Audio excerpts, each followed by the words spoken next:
2018년 4월 20일 남을 채취하던 60대 여성 사망. 2019년 8월 26일 산에서 풀을 벤 후 고열에 시달리던 80대 남성 사망. 왜 그러죠? 자, 이들이 사망을 한 이유 바로 공포의 살인 진드기 때문입니다. 작지만 어마무시한 이 녀석의 이름은 참진드기인데요. 참진드기 중에서도 SFTS 바이러스를 보유한 참진드기에 감염되면요. 6일에서 14일간의 잠복기 이후 고열, 구토, 설사를 하다 심한 경우에는 콩팥 등 여러 장기가 제 기능을 잃는 다발성 장기 부전이나 혼수 상태에 빠져 사망에 이르기까지 한다고 합니다. 진짜 무서운 놈이네. SFTS 바이러스 감염자는 2011년 중국에서 처음 확인됐고요. 이 살인 진드기는 중국을 시작으로 일본과 우리나라에까지 발견. 이 살인 진드기가 있는 곳은 주로 산의 풀숲이나 잔디밭에 서식하고 있다가 사람이나 동물에게부터 감염을 시키는데요. 아, 이 풀숲이나 잔디밭을 아예 안 들어갈 수도 없고. 봄에 또 조심해야 돼요. 네. 그런데 또 조심해야 될 건요. 단순히 숲이나 잔디밭을 피한다고 감염을 막을 수 있는 게 아닙니다. SFTS 바이러스를 보유한 참진드기와 직접적인 접촉이 없더라도 감염자의 혈액이나 타액으로도 전염될 수 있다고 합니다. 타액으로도. 그렇습니다. 그리고 2017년 일본에서는 참진드기에 물려 SFTS 바이러스에 감염된 반려견의 타액을 통해 사람이 감염된 사례도 있다고 합니다. 치사율이 무려 30%에 달하는 SFTS 바이러스. 국내에서는 2013년부터 2018년까지 감염자만 866명, 그중 174명이 사망했습니다. 이게 사망률이 되게 높네요. 치사율 높네요. 네, 이렇게까지 무서운 건지는 정말 몰랐습니다. 그 진드기 앞에 살인자가 붙을 때는 이유가 있네요. 그렇습니다. 네. 그런데 작년 들려온 희소식, 바로 국내 한 대학 연구팀에 의해 SFTS 바이러스 감염을 예방하는 백신이 개발이 되었다고 하는데요. 자, 눈에 보이지 않는 공포, 살인 진드기. 올해부터는 살인 진드기로 인한 피해가 더 이상 일어나지 않기를 바랍니다. 충격적인 사진 하나 준비했습니다. 먼저 뭐죠? 보실까요? 뭐야? 자, 뭐야? 바로 요 사진. 네. 뭔가 피부에 이상이 생겼죠. 자, 바로 이것을 함부로 만진 피해자들의 사진입니다. 점점 더 커지고 있어요. 6일째, 7일째, 8일째가. 어머.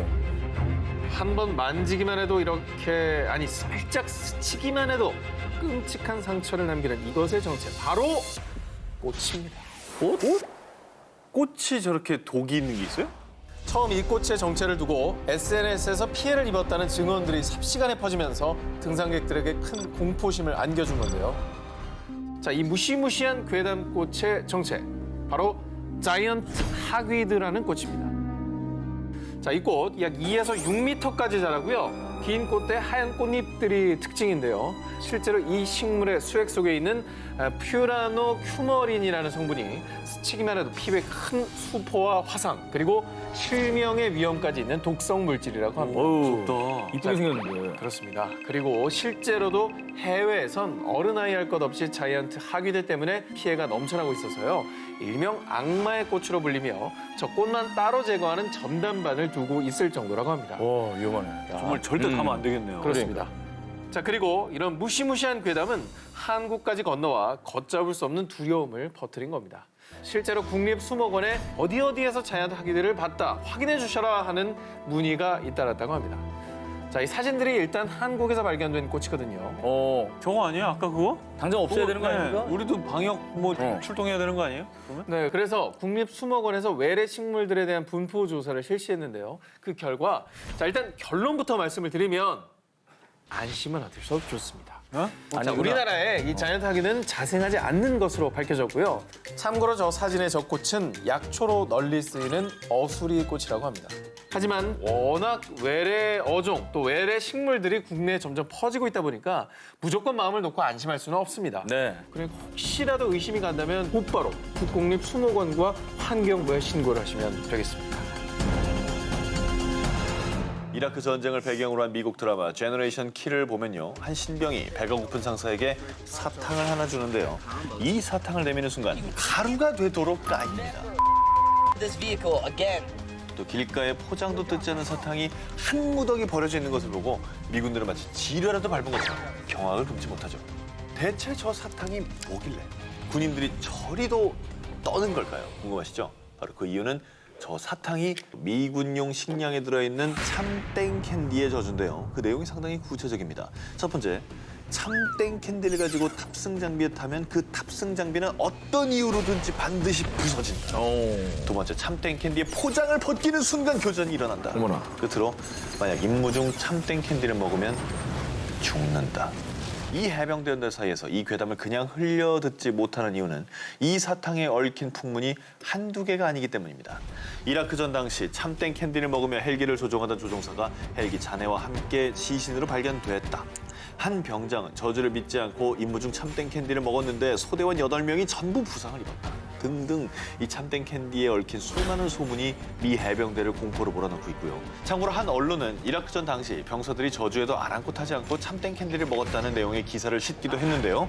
그런데 이 기사가 나간 후 이때 사탕을 먹었다고 인터뷰한 건 병장인데 나머지 병사들은 사탕을 몰래 버렸다는 소문도 같이 돌고 있다고 합니다. 저는 이해가 안 되는 게 그런 괴담이 있고 네. 어차피 전투 식량 안에다 넣는 거는 이제 부대에서 정하는 거잖아요. 그렇죠. 네, 너무 이렇게 저주가 있고 작전이 실패한다 그러면은 빼버리자 뭐 이럴 수 있지 않나요? 왜냐하면 이게 저주를 피하는 방법이 있기 때문입니다. 참땡 캔디를 받았는데 포장을 뜯지 않은 상태로 멀리 던져버리면 그 저주에서 벗어난대요. 그러니까 이게 오히려 좋은 징크스가 되기도 하는 거예요. 안 뜯고 버리면은 안 좋은 일을 막는다고. 막는다. 미신을 막는 방법도 있으니까 네네. 그냥 활용해보면 좋겠네요. 정말 평생의 상처가 될 수 있는 범죄들도 기승을 부리고 있습니다. 순례자들의 도시라 불리는 바라나시, 해변 도시인 고아, 그리고 인도의 스위스 마날리 등을 중심으로 아주 극성이라는 이 범죄, 바로 약물 강도 및 성범죄입니다. 그래서 한국 대사관에서 꼭 당부하는 게 있는데요. 공짜 음료만 조심해도 80%는 안전하다입니다. 현지인이 베푸는 친절인 척하며 짜이라 불리는 차나 인도식 요구르트 라시를 주는 겁니다.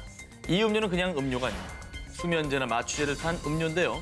이걸 몸으로 마셨다가는 바로 범죄 타겟이 될 수 있는 거죠. 그리고 짐을 몽땅 털어가는 것도 무섭지만 더 끔찍한 건 바로 성범죄. 실제로 인도에서 여러 나라의 여성 여행객들이 성범죄에 노출된 사건들이 보고되고 있는데요. 인도에서는 술보다 구하기 쉬운 게 마리아나입니다. 마약 해볼래? 좋은 거 많아? 라면서 우리 합법이야? 라고 하지만 절대 아닙니다. 한 여행객이 겪은 일을 예를 들면요. 인도 요구르트인 라시를 먹으려다가 스페셜 라시라는 음료가 있어가지고 그걸 골랐어요. 알고 보니 마리화나의 일종인 방이 든 음료였습니다. 좌측이 이제 우리가 알고 있는 일반 라시고요. 오른쪽에 있는 게 이제 노란 빛을 띤 게 마약이 들어있는 스페셜 라시입니다. 근데 이걸 마시면 기분이 무척 업되면서 취하고요. 심할 경우에 정신까지 잃을 수 있다고 하니까 혹시 스페셜 라시를 원하냐라고 물을 경우 무조건 노방 라시, 저스트 노말 라시라고 하시면 되겠습니다. 자, 노방 라시 시작. 노방 라시, 저스트. 스페셜 라시. 아니, 그거 안 돼. 아, 자꾸 먹으려고 그래.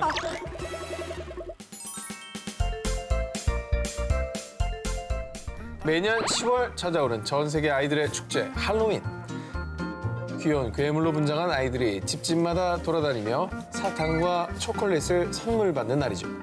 그런데 할로윈 데이에 아이들, 아니 부모님을 더욱 공포에 떨게 한 무시무시한 괴담이 있었습니다. 할로윈 때 아이들에게 주는 사탕에 누군가 면도칼, 바늘 같은 위험한 물체를 넣는다는 것. 오, 이건 너무 나쁜 얘기인데. 너무 악랄하다. 심지어는 생명에 치명적인 독까지 묻혀 사탕을 먹는 아이들이 죽을 뻔했다는 겁니다. 아니, 애들 먹는 걸 뭐 하는 짓이에요. 그런데 말입니다. 이 할로윈 괴담이 더 퍼진 이유가 있습니다.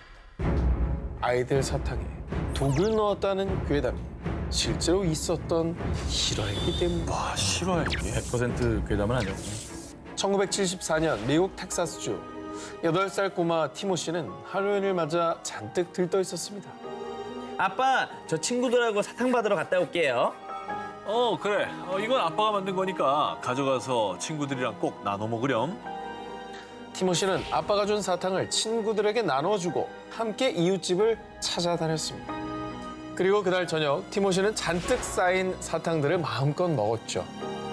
그런데 갑자기 구토를 하며 경련을 일으키더니 결국 사망하고만 티모시. 이후 경찰은 티모시의 사망 원인을 밝히기 위해 부검을 했는데요. 놀랍게도 티모시를 사망에 이르게 한 건 사탕에 들어있던 청산가리. 누가 청산가리를 여기다 넣었어? 그런데 더욱더 충격적인 건 청산가래가 든 사탕은 아빠 로날드 오브라인이 준 사탕이었습니다. 아빠가 줬다고 그거를? 당시에 로널드는 10만 달러가 넘는 빚에 시달리다 아들의 생명보험금을 노리고 이 계획을 꾸몄던 겁니다. 야, 사람이냐?